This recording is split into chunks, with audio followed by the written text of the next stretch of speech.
The Galactic Council chamber stood in imposing silence, a grand hall designed to project power and dominance, lined with polished obsidian pillars that shimmered under the cold, unyielding light. Delegates from over a dozen species filled the vast circular chamber, their expressions ranging from detached superiority to outright disdain. The Council had long deemed itself the ultimate authority in the galaxy, and Earth was merely another fledgling planet, ripe for molding, or taking. In the middle of this assembly, a human representative stood alone, dwarfed by the room's sheer scale and the looming presence of beings from far more established civilizations.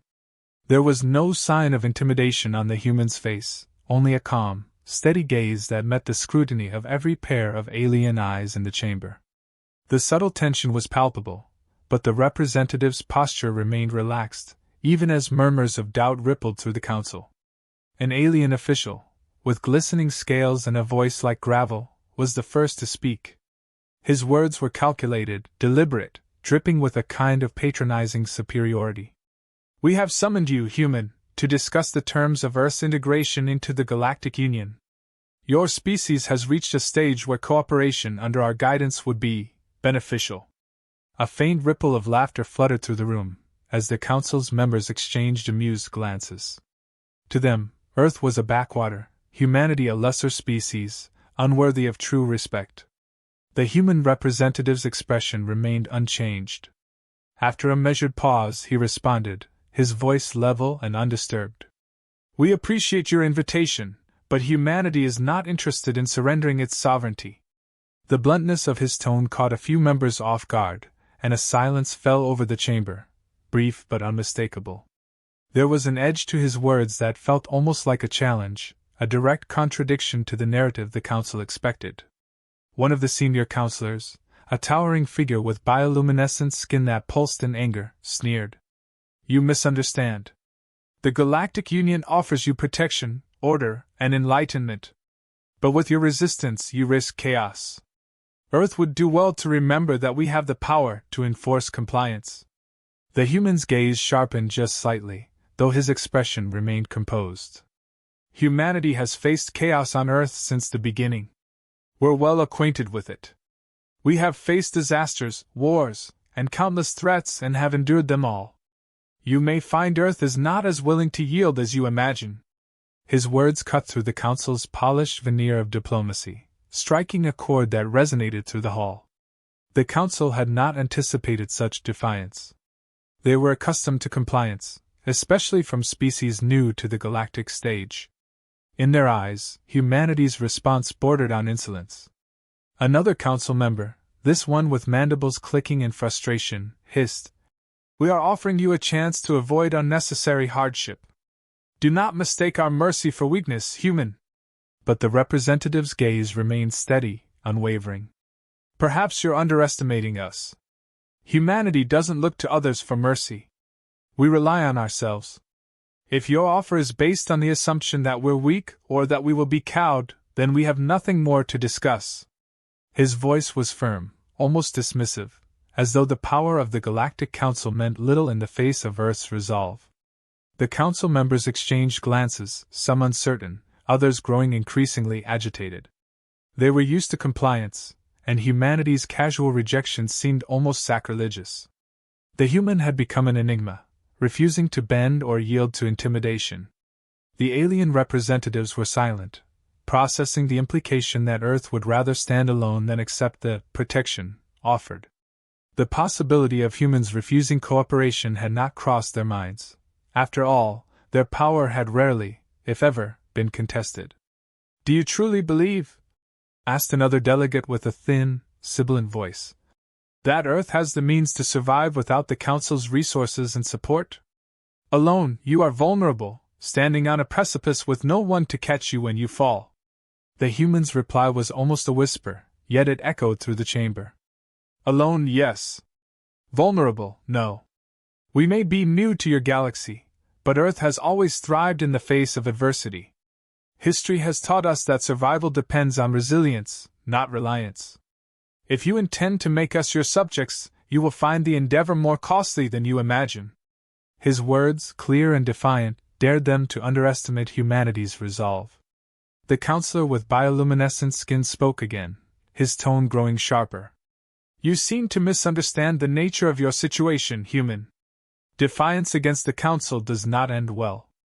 We have resources, armies, technologies that could dismantle your defenses before you even understand what's happening. But the human's eyes never wavered, his expression a quiet testament to Earth's unbreakable spirit. Perhaps you're the ones who misunderstand. Humanity isn't just another species waiting for guidance. We have made it this far by fighting, adapting, and learning from our struggles. You may think of us as primitive, as weak. But our strength is forged in conflict, our unity in the face of threats like yours.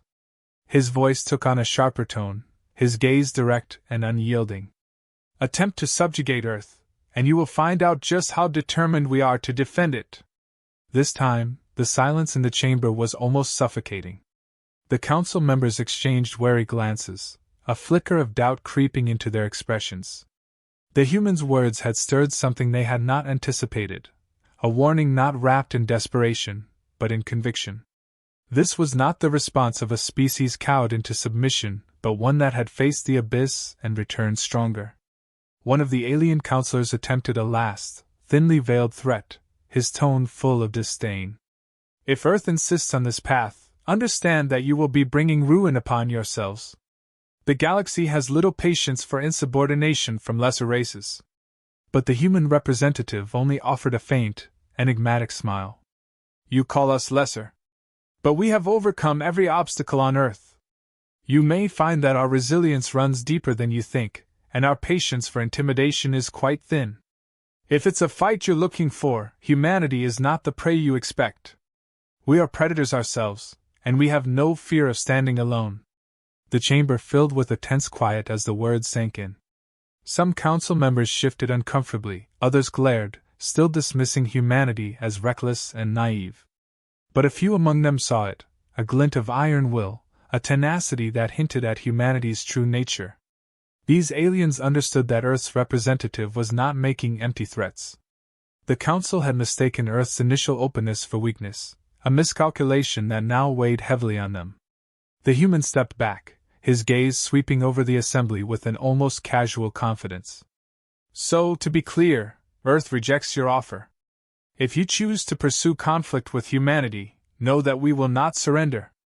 We will stand, we will fight, and we will not yield.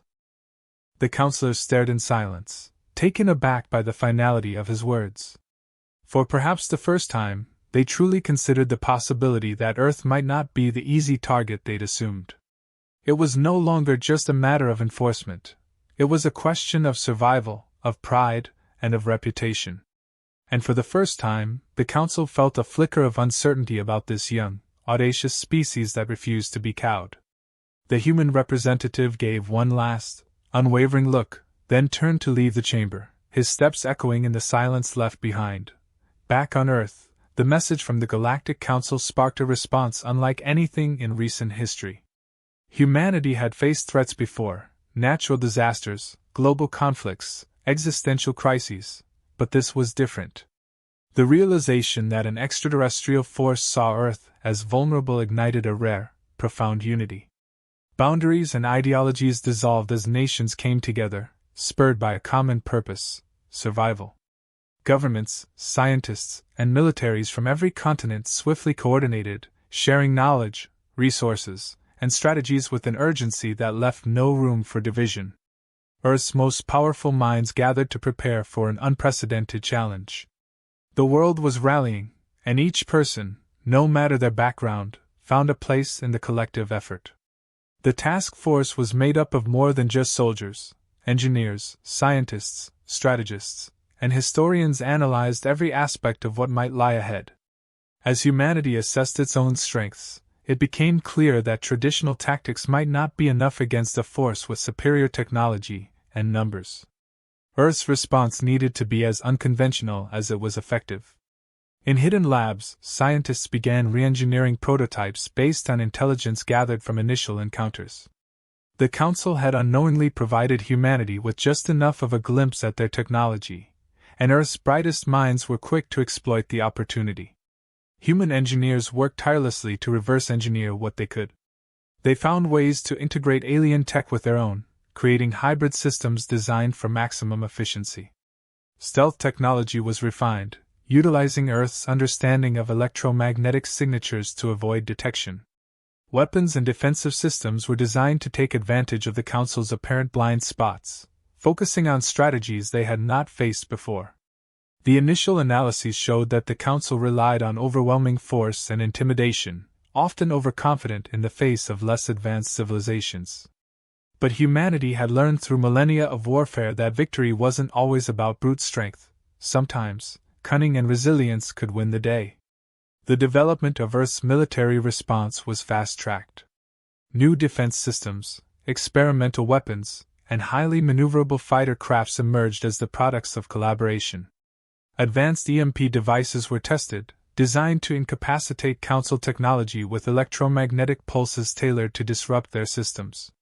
Human pilots trained tirelessly in simulators that mimicked every conceivable scenario. Each practice run grew more precise, more aggressive, each pilot honing their skills in the event of a direct confrontation. These fighters would not face their enemy head-on. Rather, they would strike quickly, from unexpected angles, moving like shadows. Human tacticians, seasoned by the history of unconventional warfare on Earth, prepared tactics designed to unnerve the alien invaders. Guerrilla warfare, ambush strategies, and decoy operations were all on the table. The goal was to fight the Council in a way that left them disoriented, leveraging Earth's knowledge of terrain and atmosphere to create unpredictable battle scenarios. Psychological warfare also became a crucial part of the plan. Messages were crafted to amplify the Council's sense of vulnerability and hint at hidden, deadly traps. Humanity understood that fear and confusion could be as powerful as any weapon, and they were prepared to exploit these psychological tactics to the fullest. In the weeks that followed, a new level of global discipline took hold. The press was briefed carefully, and the general public was both informed and encouraged, resulting in a collective determination. The narrative was clear: this was not just a war for Earth, but a demonstration of humanity's unbreakable spirit. Ordinary citizens volunteered in droves to assist however they could, whether that meant labor, logistical support, or rallying communities to keep morale high. Messages of resilience echoed through the media, and every new milestone in humanity's preparation was broadcast to inspire a united front. While fear simmered beneath the surface, a new confidence grew as well. Humanity was determined to show the galaxy that Earth was no passive target. Within military bases around the world, specialized teams trained with focus and intensity. Elite units practiced operations in conditions that mimicked extraterrestrial environments, preparing for scenarios in which they might have to adapt on the fly. They drilled in unexpected conditions: heavy gravity, near-zero oxygen, simulated alien atmospheres. Every contingency was considered, every possible scenario drilled into muscle memory. Special forces learned how to use every element of their environment, practicing evasion and survival techniques that would enable them to withstand any initial offensive, buying precious time for the rest of the world to mobilize. Meanwhile, covert experiments continued in research facilities. Advanced AI systems were programmed to analyze Council movements and predict their next steps. Neural networks processed terabytes of information, learning the patterns of alien technology and communication. Analysts spent countless hours poring over intercepted transmissions, decoding signals that could offer even the smallest advantage. As data accumulated, they began to anticipate not only the Council's tactics but also their weaknesses. These insights fed directly into Earth's strategic planning, shaping the decisions made by humanity's leaders. The final element of Earth's preparation involved securing the support of allied species. Humanity reached out to the few species that had shown curiosity or respect rather than hostility. Diplomats worked behind the scenes, negotiating alliances based on mutual interests. While many species were reluctant, fearing repercussions from the Council, a few courageous allies shared valuable intelligence, warning humanity of the Council's preferred strategies and common oversights.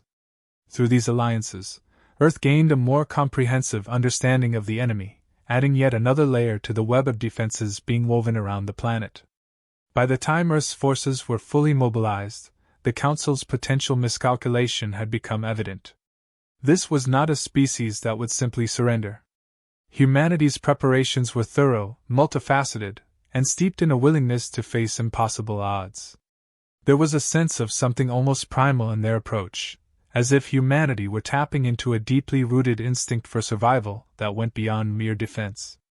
For too long, humans had seen themselves as conquerors of their own world, and now, facing an external threat, they saw the galaxy as just another frontier. This was humanity in its purest form, relentless, unyielding, and unafraid. The Council's arrogance had blinded them to the fact that humanity was uniquely adaptable. Unlike the other species they had subdued, humans did not rely on predetermined patterns or rigid protocols. They had built their defenses and crafted their strategies around the notion of the unknown, prepared to face the Council on Earth's terms. If the Council believed Earth would fall into line easily, they were gravely mistaken. Humanity had transformed the Council's threats into a catalyst, pushing them to innovate, unite, and prepare for what was coming. And as the final preparations were made, every member of this vast, global force felt the weight of the moment. They knew what was at stake, and they were ready. They would show the Council that Earth was not a mere stepping stone but a fortress of resolve. For the first time in history, the world stood as one, every person, every nation, every resource directed toward a single purpose. Humanity had taken their stand. And as they awaited the inevitable confrontation, they knew that if the Council dared to test their strength, Earth would respond with a force and determination they would never forget. The sky above Earth darkened as the first massive wave of the Council's fleet broke through the atmosphere, descending with overwhelming force. The alien armada was vast, filling the horizon like an iron storm, its ships gleaming in sinister formation. The Council had underestimated Earth's willingness to fight, still assuming this would be a swift, almost ceremonial show of power. Their orders were clear: to subdue Earth with minimal effort, a quick demonstration of authority to bring humanity to its knees. Yet the reality awaiting them was far from what they expected. Earth's response was immediate and far more intense than any previous encounter. Within moments of the alien fleet's descent, a wave of electromagnetic pulses surged through the sky, deliberately calculated to cripple their electronic systems. Ships that had entered confidently with weapons primed and shields intact suddenly found their screens flickering, instruments failing, and guidance systems collapsing. Confusion spread among the Council's ranks. They had never seen such an aggressive countermeasure deployed so quickly. Humanity was not waiting for the first blow. They had struck first, and the aliens were reeling. Human pilots took full advantage of the momentary disarray, launching small but highly maneuverable fighter crafts from hidden bases around the globe. These crafts darted through the sky like swarming insects, weaving through the massive Council ships with agility and precision. Each human pilot moved with purpose, exploiting every vulnerability exposed by the Council's temporary loss of control. Their smaller ships allowed them to move in ways the larger, lumbering Council vessels couldn't match, darting beneath and around them in a fluid dance of evasion and assault. For every massive Council cruiser, there were dozens of Earth's fighter crafts whittling away at its defenses, striking at key systems with a ruthless efficiency.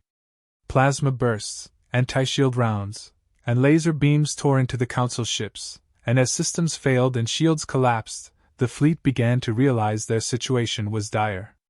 Earth's forces were relentless, capitalizing on every advantage they had engineered during their meticulous preparations. Council commanders, trained to expect swift compliance, were now facing the grim reality of a fight against an opponent who refused to yield. Inside the command ships, Council officials watched the unfolding chaos with disbelief. They had not anticipated that a lesser species would possess such advanced and unpredictable tactics. Their adversaries were unlike any they had encountered.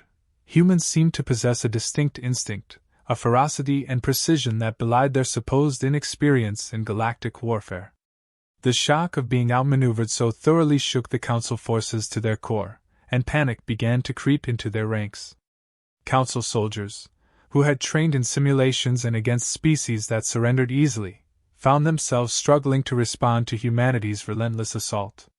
In their desperate attempts to regain control, Council commanders began issuing orders to tighten formations, to concentrate fire on the swarming human crafts. But every attempt at organization was met with another wave of Earth's tactical ingenuity. Human pilots employed guerrilla-style tactics, hitting key targets in one area before scattering and converging on another. In one moment, they would vanish from the Council's radar, only to reappear moments later in a coordinated strike on a critical ship. It was a strategy that threw the Council forces into complete disarray, creating an atmosphere of confusion and fear as they were forced to play a reactive game. Even as the Council tried to regroup, humanity escalated their assault. Human engineers had designed specialized weaponry tailored specifically for the vulnerabilities of alien technology. Earth's heavy artillery units fired massive electromagnetic projectiles that sent powerful, pulse-like surges through the Council ships' hulls, short-circuiting their systems and leaving them vulnerable. Earth's forces had anticipated that the Council would rely heavily on electronic stability, and they exploited this dependency mercilessly. In a matter of minutes, the alien fleet's impressive formation was scattered, their ranks broken and systems failing. For the first time in generations, the Council's soldiers felt fear. Every move they made was met with fierce resistance, every order with ruthless defiance. They could sense the resolve of humanity bearing down on them, and it was a force unlike anything they had ever faced. As the battle raged on, the Council's soldiers came to a stark realization: these humans were not the frightened primitives they had assumed. Earth was defending itself with a level of aggression and tactical skill that far surpassed the Council's expectations, and the alien forces were left floundering, uncertain of how to respond. The human pilots communicated with an efficiency that bordered on telepathy, adapting to each new situation with split-second decisions and flawless execution. Their experience in Earth's varied environments had prepared them for scenarios where rapid adaptation was essential, and they leveraged this ability to devastating effect. Where the Council relied on rigid protocols, humanity thrived on adaptability, shifting their tactics as the situation demanded. It was an approach that left the Council forces disoriented, unable to predict humanity's next move. Realizing the futility of brute force, the Council attempted psychological tactics, broadcasting warnings and threats, attempting to intimidate Earth's forces into submission. But the human response was unyielding, and Council interceptors quickly detected human counter-broadcasts echoing across the skies. Earth's message was defiant, laced with a calm, deadly confidence that unnerved even the most seasoned Council warriors. Humanity's words were clear: "Leave or face complete annihilation. Earth will not fall." As the Council continued to falter, reports from their scouts painted a grim picture. Human ground forces were mobilizing in coordinated formations, securing key positions around the world and preparing for any land-based incursions. High-energy rail guns and missile defense systems stood ready, forming a seemingly impenetrable barrier of firepower. Earth was prepared to fight on multiple fronts, and every inch of ground was fortified with a resilience that spoke to humanity's unwavering determination. The Council had never encountered a species that defended its home with such intensity, and the psychological impact on their soldiers was devastating. Council leaders, desperate to regain control, finally ordered a retreat for several of their remaining ships, hoping to regroup and re-strategize. But humanity gave them no quarter. As the retreat began, human pilots launched a final, relentless offensive, pushing the alien forces further from Earth's atmosphere. Council ships, crippled and weakened, struggled to escape, many succumbing to Earth's final barrage before they could even initiate warp. Those that did manage to flee did so with heavy casualties and a broken spirit, their previously unshakable confidence shattered by an enemy they had gravely underestimated. By the end of the battle, the Council's forces were in full retreat, scarred and shaken by a species they had dismissed as weak. Their arrogance had cost them dearly, and the price of their hubris was evident in the smoldering wreckage that littered the atmosphere above Earth. What should have been a swift conquest had turned into a catastrophic defeat, and the Council was left with the bitter reality that Earth was not to be trifled with. As the last alien ship disappeared into the depths of space, humanity stood victorious, having defended their world with unmatched resolve. The Council's assumption of superiority had been shattered, and humanity had proven themselves the apex predators they had always been. Earth was more than a prize to be claimed, it was a fortress, guarded by a species that would not be conquered. And as the Council licked its wounds, they knew that they would never see Earth, or humanity, the same way again. In the aftermath of the Council's retreat, Earth stood in an unprecedented calm. The skies cleared, and humanity took a collective breath, processing the victory with both pride and reverence for what had been defended. But there was no illusion of invincibility. The leaders and strategists understood that the Council would not accept defeat lightly. What had happened above Earth would soon ripple through the galaxy, and humanity had no intention of leaving this event open to misinterpretation. The next move would be humanity's, ensuring that the message of Earth's resolve was firmly established across the stars. Within days, a transmission was prepared, crafted with precision and purpose. This message, intended to reach the highest levels of the Galactic Council, was a clear statement of Earth's position.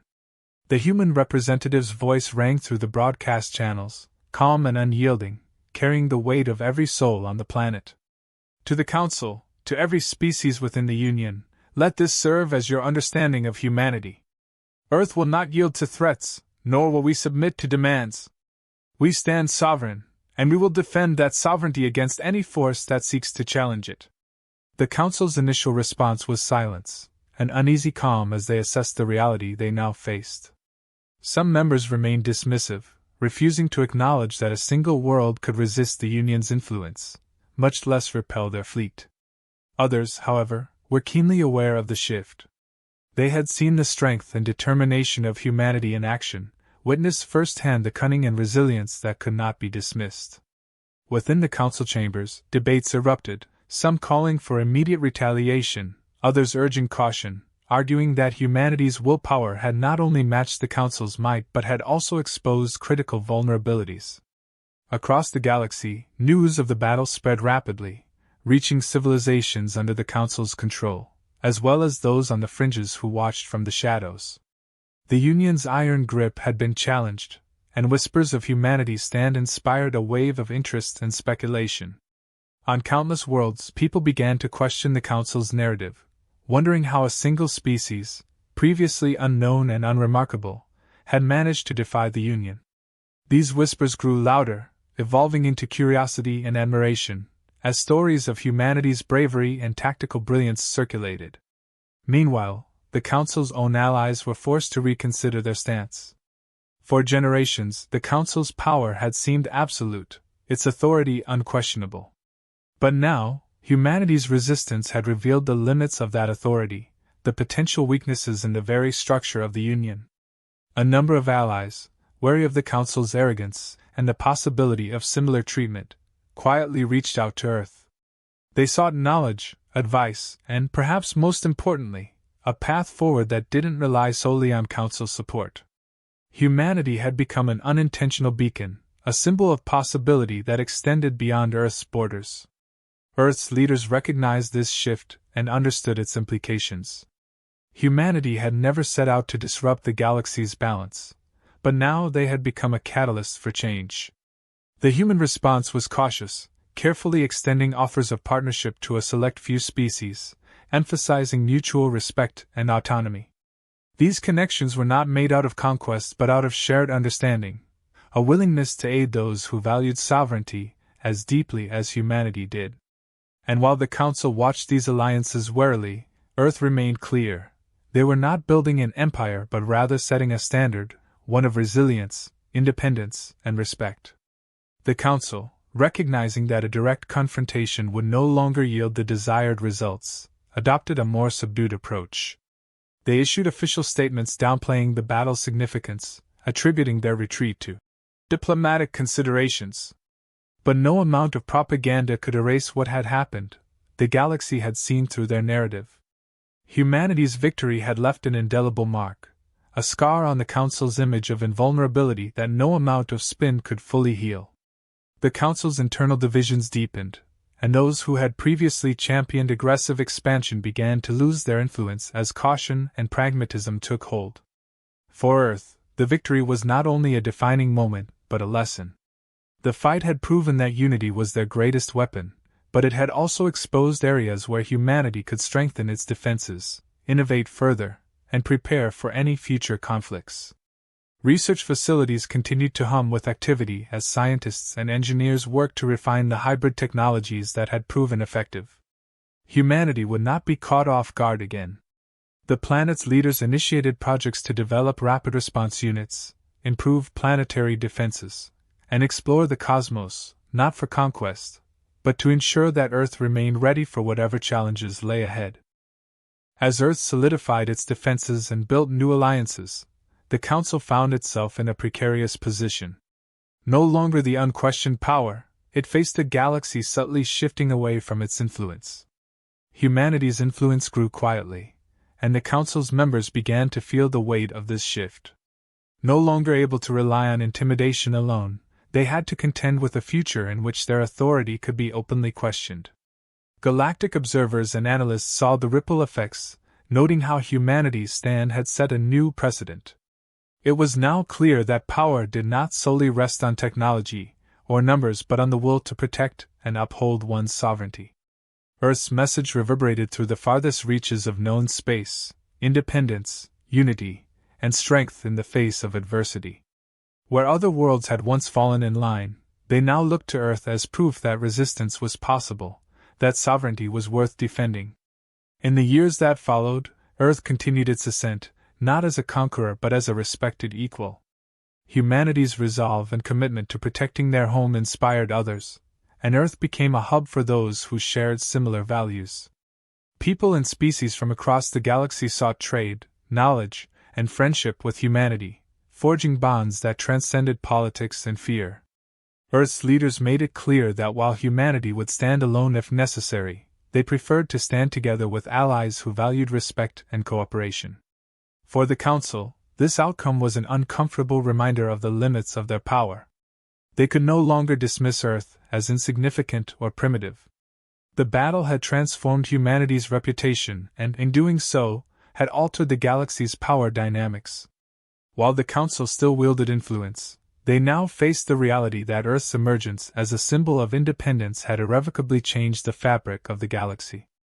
The galaxy had witnessed the birth of a new force, not one of imperial ambition or aggression, but of unity, resilience, and indomitable will. Humanity had shown the universe that they were not merely a species to be conquered or controlled but one that demanded respect and autonomy. Earth's message to the galaxy was clear: they were here to stay, and they would defend their place in the cosmos with every fiber of their being. And so, as Earth settled into this new era of guarded peace, humanity remained vigilant, watchful for any sign of renewed hostility. They knew the Council's influence would not fade easily, that remnants of its power still lingered, waiting for an opportunity to strike. But humanity was ready, fortified by the lessons of their first galactic encounter. Earth was not just a world defended, it was a world united, and it would face the future with a strength that left no room for doubt. The galaxy had been put on notice, humanity had arrived, and they would not bow.